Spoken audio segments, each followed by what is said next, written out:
राजस्थान के वीरभूमि में बसे एक समृद्ध राज्य की रानी राजेश्वरी अपनी सुंदरता और बुद्धिमानी के लिए प्रसिद्ध थी। उनके पति महाराज विक्रम सिंह एक पराक्रमी योद्धा थे, लेकिन अपनी विजय गाथाओं में इतना व्यस्त रहते कि रानी अक्सर अकेली महसूस करती। उनके मन में स्नेह और अपनत्व की प्यास थी जिसे कोई बुझा नहीं पा रहा था। रानी और तांत्रिक की पहली मुलाकात राजमहल के उद्यान में एक दिन रानी की भेंट एक अज्ञात व्यक्ति से हुई। वह एक तांत्रिक था जिसका नाम कायनाथ था। उसकी आंखों में गहरी रहस्यात्मकता थी और उसके शब्दों में एक अद्भुत आकर्षण।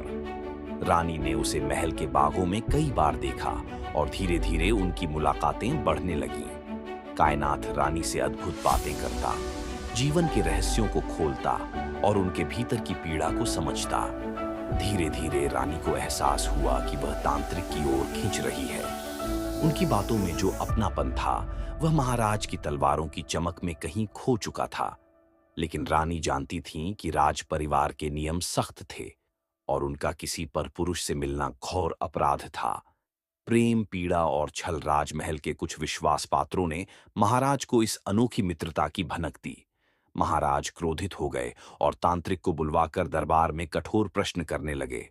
कायनाथ ने विनम्रता से उत्तर दिया, राजन, मेरा प्रेम शुद्ध है। मैं रानी के मन को समझता हूं, उनकी पीड़ा को दूर करता हूं। महाराज को यह स्वीकार्य नहीं था। उन्होंने अपने सैनिकों को आदेश दिया कि कायनाथ को कारागार में डाल दिया जाए और मृत्यु दंड दिया जाए। रानी ने यह सुना तो उनका हृदय चीत्कार कर उठा। उन्होंने महाराज से विनती की, राजन, प्रेम पाप नहीं, एक भावना है। यदि इसका अपराधी कोई है तो वह मैं हूं। तांत्रिक निर्दोष है। लेकिन क्रोधांध महाराज नहीं माने।